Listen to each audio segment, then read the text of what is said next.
E aí, pessoal,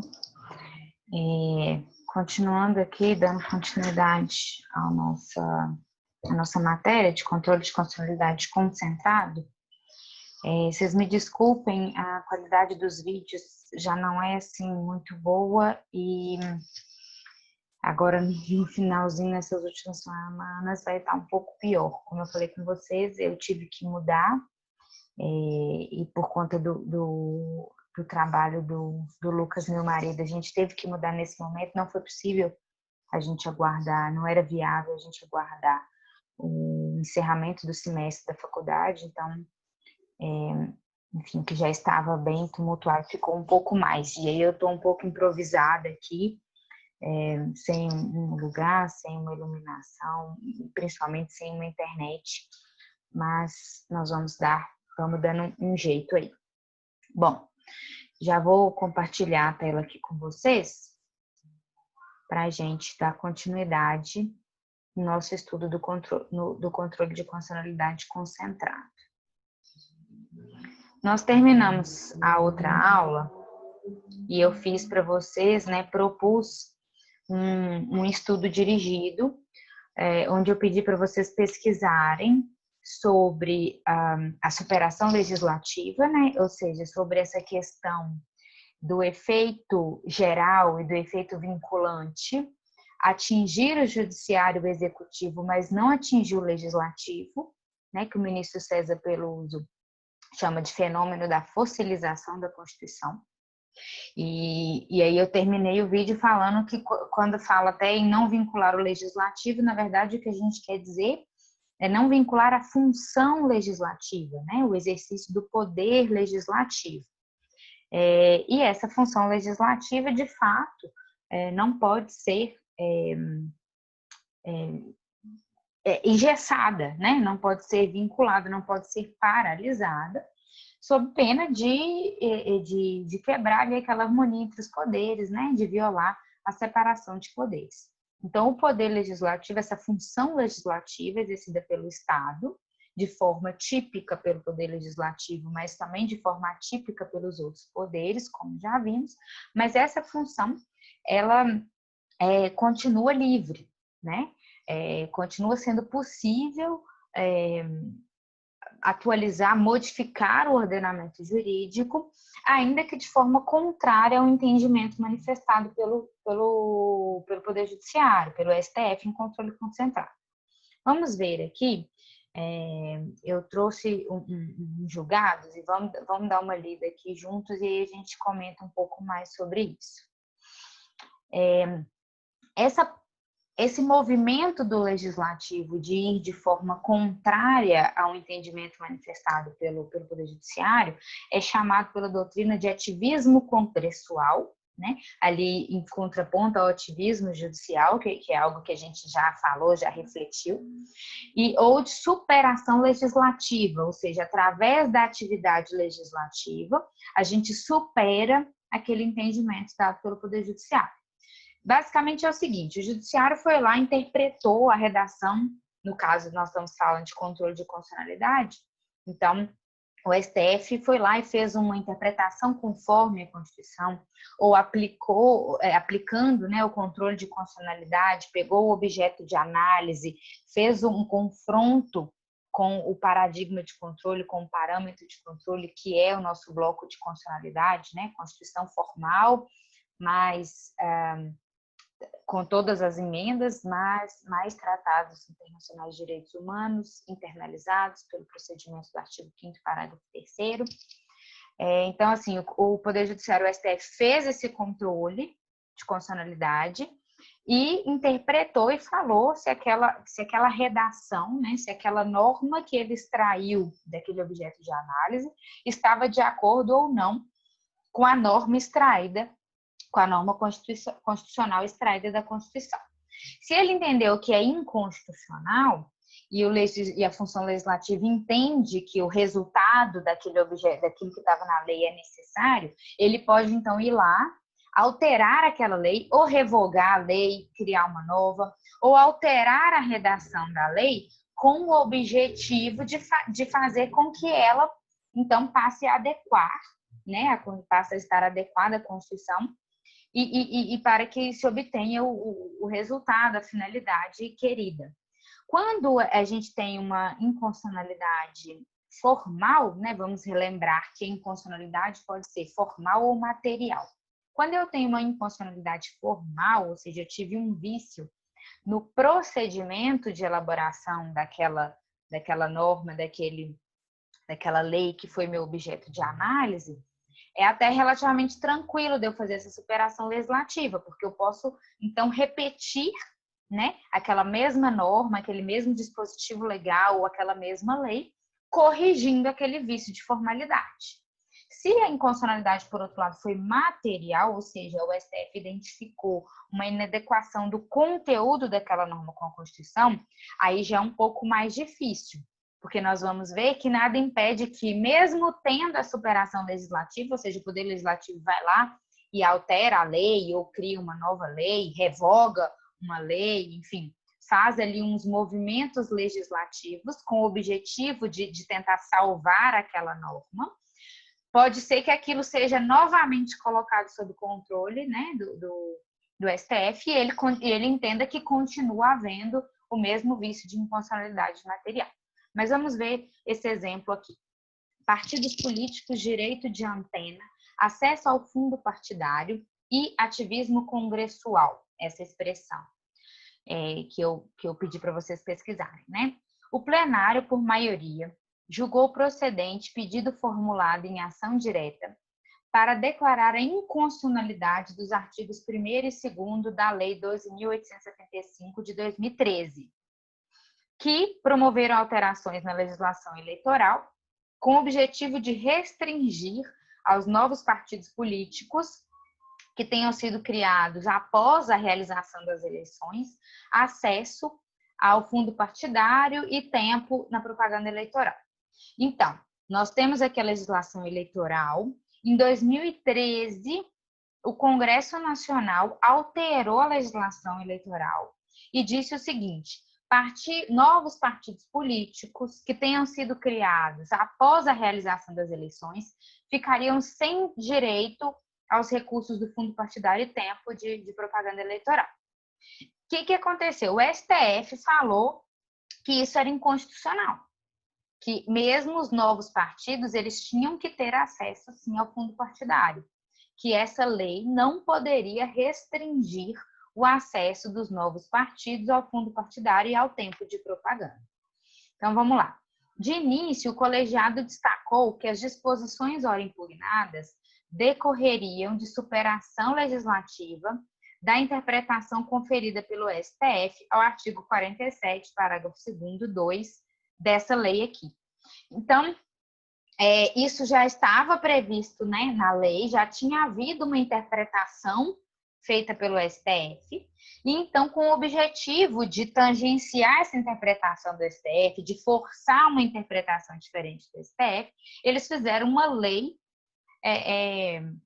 para discutir essa questão. Então, vamos lá. Na oportunidade, o tribunal dera interpretação conforme ao preceito questionado para salvaguardar aos partidos novos, criados após a realização das eleições, o direito de acesso proporcional ao tempo de propaganda. Poucos meses após o julgamento dos casos supracitados, ou seja, embora essa lei seja de 97, foi ali no ano de 2012, 2013, que o STF se manifestou falando que tinha que ser resguardado, né, aos novos partidos o direito de acesso. Pouquinho tempo depois, né, poucos meses depois do STF ter feito esse julgamento, esclarecendo, deixando expresso que os partidos novos tinham que ter, sim, acesso ao tempo de propaganda e tudo mais, o Congresso foi lá e editou uma lei falando expressamente: os novos partidos não têm direito. Aqui, ó. O Congresso editou a lei de 2013, que, em sentido oposto ao pronunciamento da Corte, subtraíra dessas novas legendas, ou seja, dos novos partidos, o acesso aos recursos do fundo e o direito de antena, que é esse tempo de propaganda. Caberia questionar, portanto, quais os limites de reações legislativas a decisões proferidas pelo STF, tendo em vista um impacto na esfera de liberdade de conformação do legislador. Então, eu vou ter que pesar as duas coisas. Eu preciso da força normativa, eu preciso respeitar uma decisão dada pelo Poder Judiciário, afinal, é dele a legitimidade para interpretar a Constituição, mas, por outro lado, eu não posso restringir a esfera de liberdade do legislador, da função legislativa. Então, nesse julgado aqui, eles foram justamente avaliar, então, qual que é o limite, né? O limite dos dois poderes, né? Até onde até onde vai a força da decisão do judiciário e a possibilidade do legislativo continuar alterando o ordenamento jurídico, em algumas vezes até em sentido oposto ao entendimento manifestado pelo judiciário. Nesse sentido, o tribunal deteria a última palavra no que se refere à interpretação da Constituição, imune a qualquer controle democrático. Não se ignoraria, entretanto, a legitimidade, em algumas hipóteses, do ativismo congressual, ou seja, de reversão legislativa a decisões da Corte, desde que observadas algumas balizas constitucionais. Nesses casos, o legislativo buscaria reverter situações de autoritarismo judicial ou de comportamento antidialógico incompatível com a separação de poderes. Então, vejam bem, os dois poderes, a gente discutiu muito sobre o ativismo judicial, ou seja, a interpretação constitucional, o controle de constitucionalidade feito pelo Judiciário, pelo Supremo, pode ser entendido pelo Poder Legislativo como autoritário, como abusivo, né? Como uma interpretação equivocada. Então, o Legislativo tem que ter, afinal, o Legislativo é onde estão os cargos, né, que são eletivos, ou seja, as pessoas que estão ali, elas são representantes do povo, né? Os membros do judiciário não são, né, representantes do povo. Então, aquela manifestação ali do Congresso, em certa medida, e quanto mais democrático for o nosso sistema, mais forte, né, essa pertinência, essa relação entre o entendimento e a interpretação dada pelo Legislativo está de acordo com o entendimento do povo, daquela sociedade que está ali submetida àquelas normas. E vamos lembrar, então, lembrando, inclusive, quando a gente começou a estudar sobre controle de constitucionalidade, que o Legislativo também faz um controle prévio de constitucionalidade, né? Quando o Congresso discute, debate a alteração do ordenamento jurídico, seja a modificação da própria Constituição ou modificação das normas infraconstitucionais, esse trabalho de deliberação, de votação feita pelo Legislativo, eles também fazem eles têm também uma certa legitimidade para fazer um controle de constitucionalidade prévio daquilo ali, né? E embora o controle que eles façam, né, não seja técnico, não tenha todos os requisitos técnicos jurídicos que são feitos pelo Poder Judiciário, tem, né, ali uma certa legitimidade. Então, tem as duas coisas. O Judiciário tem que fazer o controle de constitucionalidade para corrigir eventuais vícios inconstitucionais, né, nas alterações legislativas, mas permanece também a função e a prerrogativa do Legislativo de talvez corrigir ali um certo ativismo judicial. E não concordando com a interpretação conforme a Constituição feita pelo Judiciário, o Legislativo pode ir lá criar uma lei, como ele fez aqui em 2013, para deixar expresso que o Congresso não quer que os novos partidos tenham acesso ao fundo. Então, vamos lá, continuando. Ao legislador seria, assim, franqueada a capacidade de interpretação da Constituição a despeito de decisões de inconstitucionalidade preferidas pelo STF. Seria possível extrair as seguintes conclusões a respeito do tema. O tribunal não subtrai ex ante, ou seja, não subtrai preventivamente, a faculdade de correção legislativa pelo Constituinte reformador, ou seja, o legislador pode fazer alteração da Constituição, né, através de emendas constitucionais, ou pelo legislador ordinário, ou seja, aquele procedimento ordinário de elaboração das normas infraconstitucionais, leis ordinárias, leis complementares, conversão em lei de medidas provisórias, enfim, todo o procedimento ordinário. No caso de reversão jurisprudencial via emenda constitucional, a invalidação somente ocorrerá nas hipóteses estritas de ultraje aos limites do artigo 60 da Constituição. Então, o STF deu um entendimento, né, fez uma interpretação conforme a Constituição, o Congresso não concordou com aquele entendimento do Supremo, foi lá e alterou a Constituição, fez uma emenda constitucional. Então, aqui a conclusão que eles estão falando é que a liberdade do legislador de alterar a Constituição, ainda que, né, num sentido contrário à interpretação do Supremo, ela é ampla, tá? A única limitação do poder constituinte reformador são aqueles limites do artigo 60. Então, o STF vai ter, então, que se conformar com esse sentido, com essa interpretação evidenciada pelo Congresso através da emenda constitucional, tá bom? E o STF vai ter, então, que alterar novamente o seu entendimento para aceitar aquilo que foi colocado via emenda constitucional.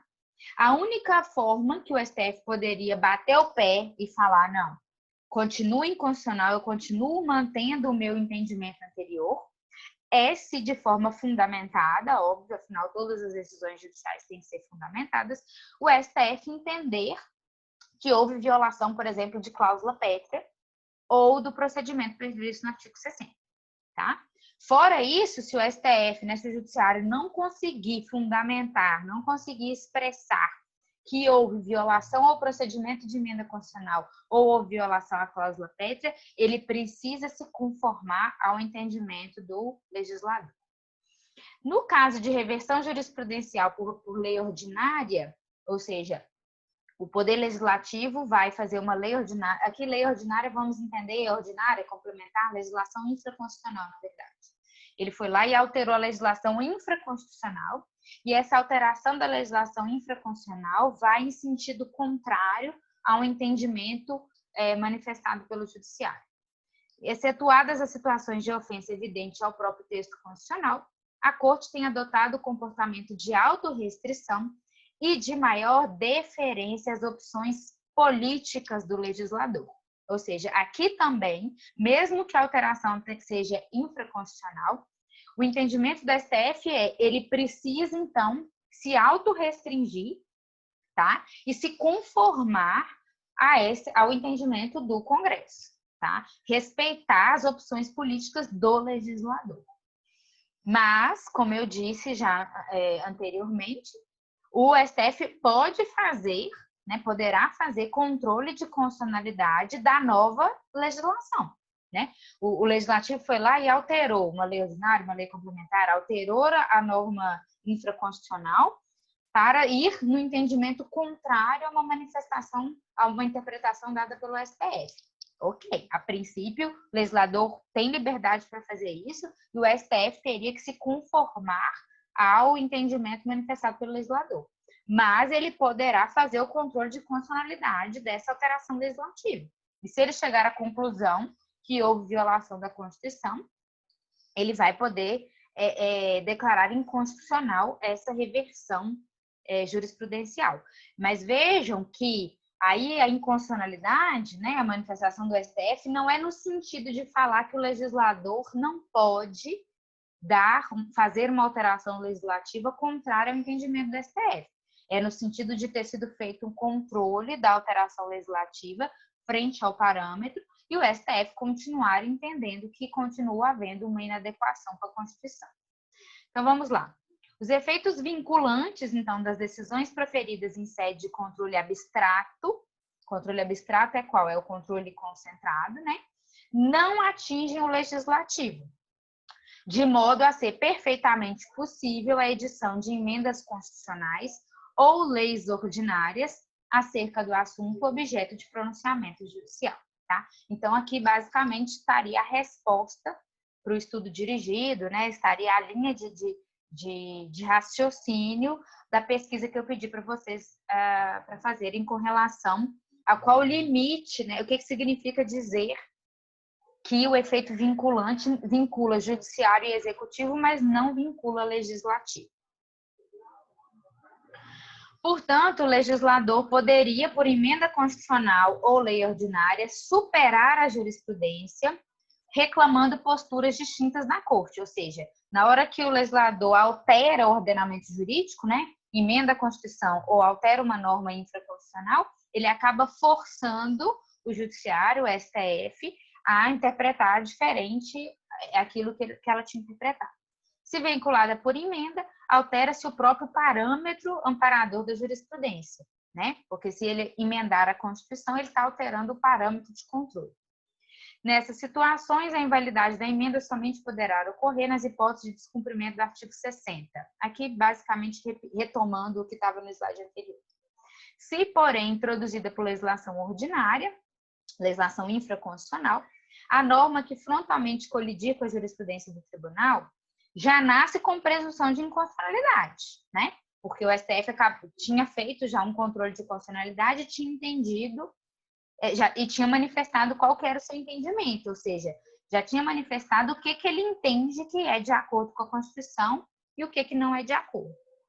Então, aí o legislativo vai lá e coloca numa norma numa norma infraconstitucional, algo que o STF já manifestou que não estaria de acordo, então aquilo ali já tem uma presunção de inconstitucionalidade. Mas é possível que o legislador demonstre, né, que é legítimo e que o posicionamento do STF é que deve ser superado, tendo em conta novas premissas fáticas e jurídicas. Assim, a nova legislação, que frontalmente colidir com uma jurisprudência, poderia ser submetida a um novo, né, um escrutínio de constitucionalidade, um novo controle de constitucionalidade, ainda que mais rigoroso. Em seguida, eu pedi para vocês fazerem essa mesma análise com relação, então, ao STF. Tudo bem, vincula o judiciário. Então, todos os órgãos do judiciário, todos os tribunais, juízes e tribunais. E o próprio STF?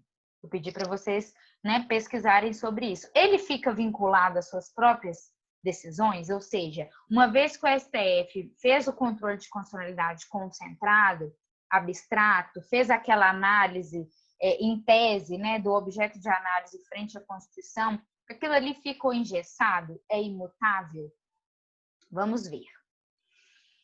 A resposta primeira, aqui um apanhado de qual seria né, o entendimento da doutrina, da jurisprudência com relação a isso, é que depende, tá? Os ministros individualmente, em decisões monocráticas, decisões individuais, e as turmas do STF ficam vinculadas à decisão do plenário.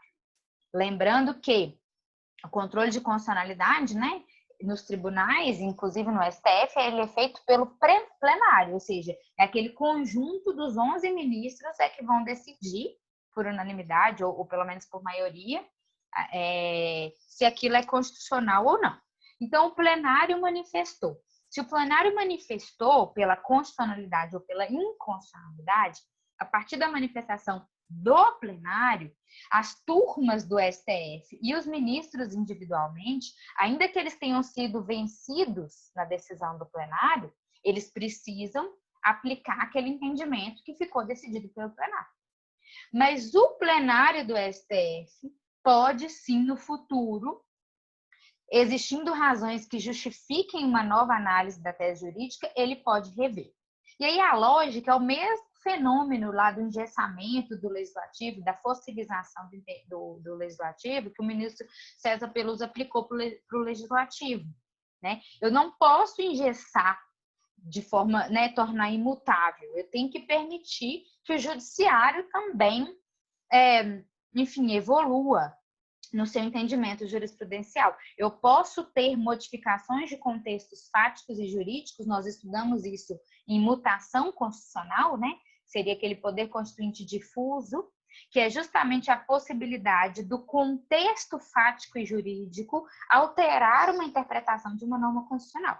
Então, se lá atrás, quando a gente estudou esse poder constituinte difuso, essa mutação constitucional, nós identificamos que isso é legítimo, que isso existe, e inclusive a gente já viu acontecer, né, do STF, mesmo sem ter havido uma alteração legislativa, mesmo sem ter havido uma alteração do dispositivo da Constituição ou do dispositivo da lei infraconstitucional, eu posso ter uma modificação de contexto fático, cultural, de contexto político, que empurre toda a sociedade, e aí incluindo o legislativo e o judiciário, para uma nova interpretação desse dispositivo legal. Ou seja, nós vamos extrair de um mesmo dispositivo constitucional ou legal uma norma diferente. Então, eu não posso considerar que, da mesma forma que eu não posso considerar que o legislativo está engessado, o próprio judiciário também não está engessado. Então, quando eu falo que o controle concentrado de constitucionalidade, que o controle abstrato vincula o judiciário, eu quero dizer turmas do STF, ministros do STF, quando eles julgam individualmente, e todos os tribunais e magistrados abaixo do STF. Mas o próprio plenário do STF, se colocada novamente a questão para ele e demonstrada que houve uma alteração que justifique uma reapreciação dessa matéria, nós podemos sim ter uma alteração do entendimento do STF. Se o STF declara uma lei inconstitucional, ela é invalidada e, portanto, não poderá ser objeto de uma nova apreciação, né? Porque se o STF declarou, transitou em julgado, decisão definitiva do STF, que a lei é inconstitucional, essa lei é invalidada, ela é retirada do ordenamento jurídico.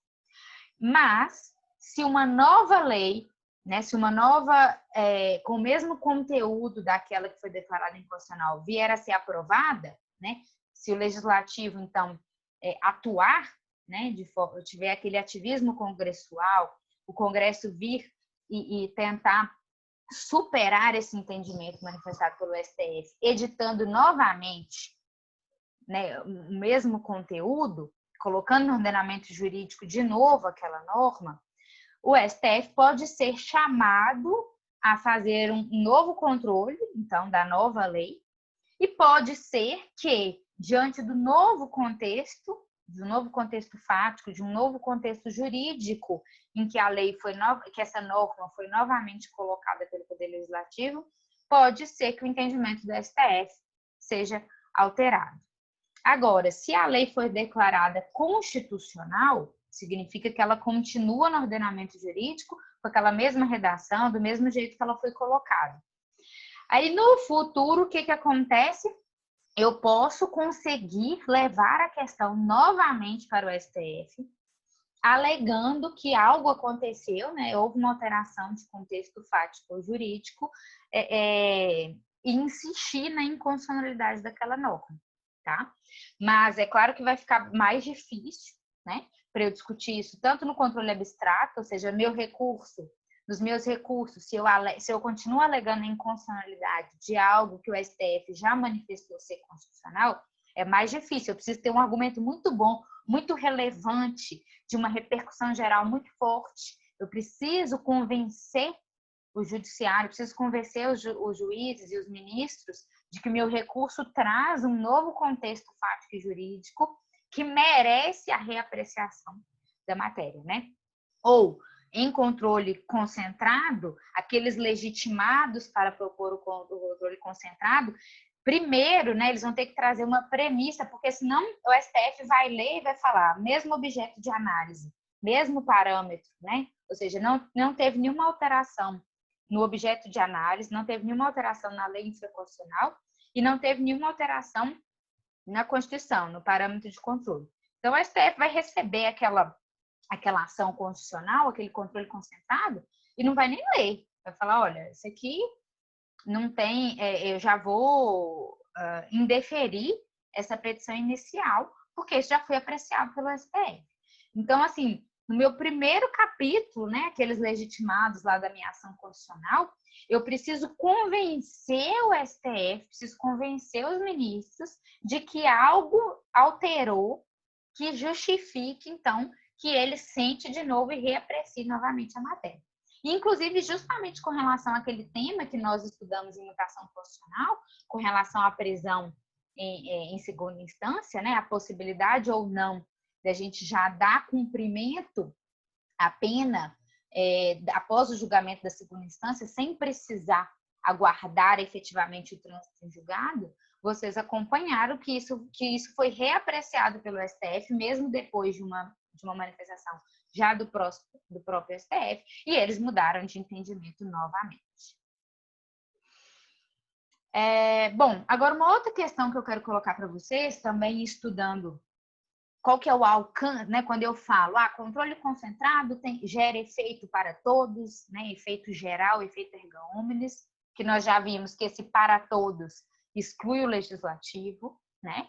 Esse para todos também exclui o próprio plenário do STF, que em determinadas condições, se eu conseguir provocá-lo, se eu conseguir convencê-lo de que houve uma alteração que justifique ele reapreciar a matéria. Então, esse para todos tem que ser visto com ressalva.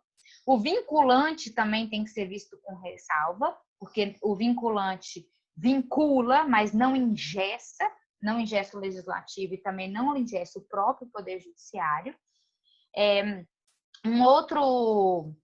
Só um segundo, meu computador, deixa eu só colocar o computador para carregar aqui. Uma outra questão que eu quero que vocês pensem é: quais, então, os efeitos dessa decisão de controle de constitucionalidade concentrada em relação aos processos em curso? Nós vimos que vale para todo mundo e vincula todo o Poder Judiciário abaixo do plenário do STF.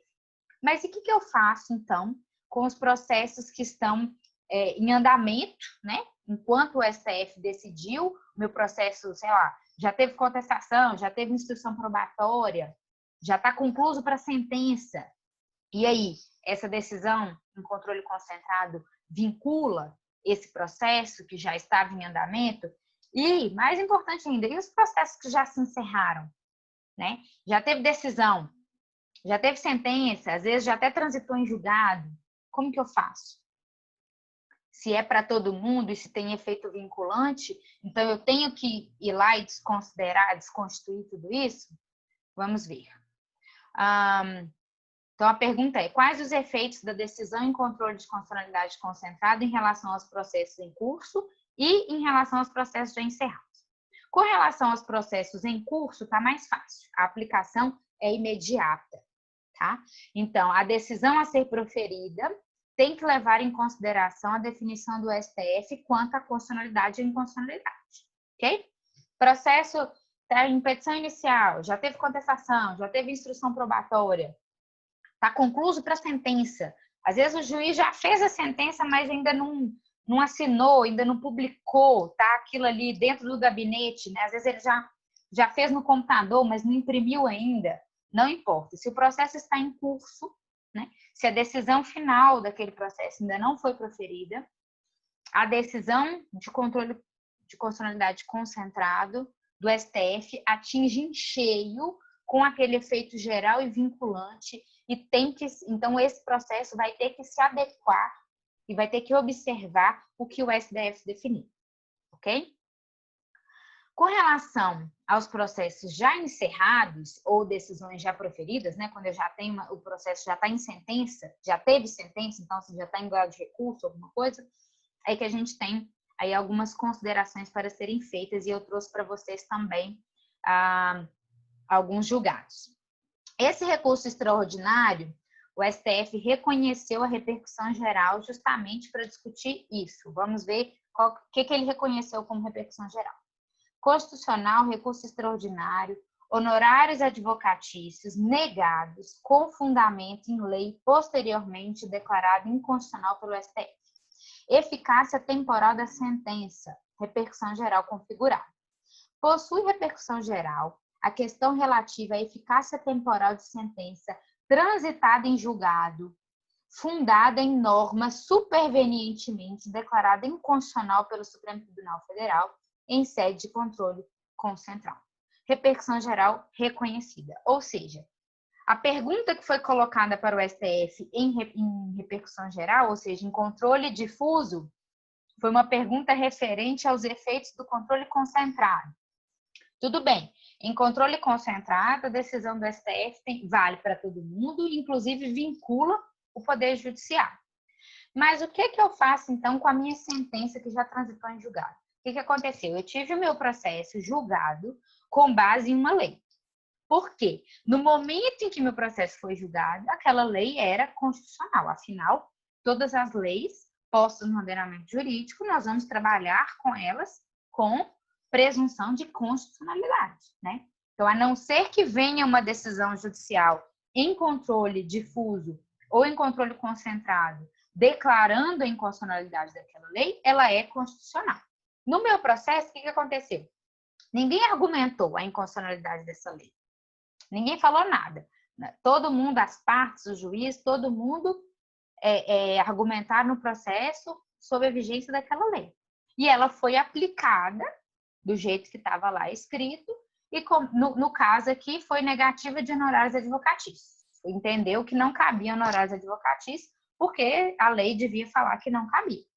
Só que depois que a minha sentença foi proferida, mais do que proferida, eu recorri, discuti, transitou em julgado. Então virou aquela decisão final, definitiva, irrecorrível, né? Não pode mais ser modificado. Depois disso, o STF veio e falou em controle concentrado, ou seja, com decisão com efeito geral e vinculante, que aquela lei é inconstitucional. Como que eu fico? Posso levar. Então, eu tô nessa discussão aqui, o que eu fiz? Levantei a mão e falei assim, STF, e agora? Como é que eu fico? Eu vou ficar prejudicado?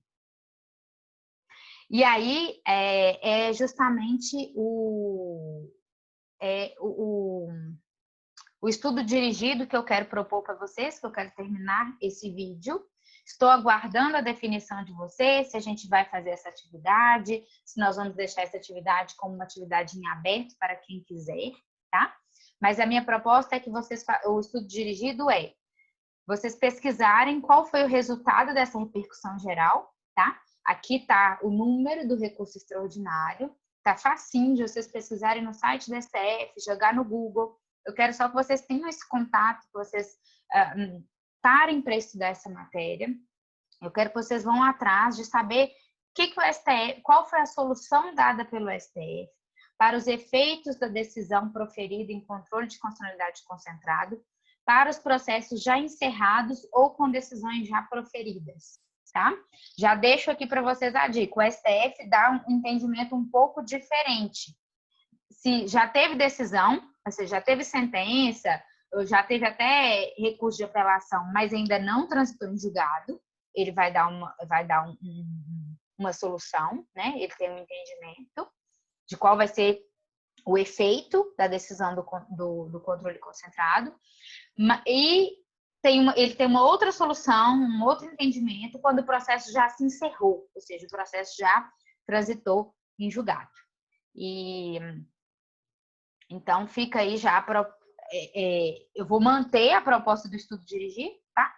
Mas vou colocar lá no Teams, mas vou ficar esperando só a decisão de vocês com relação à avaliação, à pontuação, ok? Um abraço, até o nosso próximo encontro, que vai ser sexta-feira, dia 26, ok? Na sexta-feira, dia 26, a gente volta nesse tema do estudo dirigido, a gente volta então nessa questão que eu estou deixando para vocês, a gente estuda mais um pouquinho, vamos entrar mais um pouquinho e continuar aí o nosso estudo do controle concentrado, ok? Um abraço, até a próxima.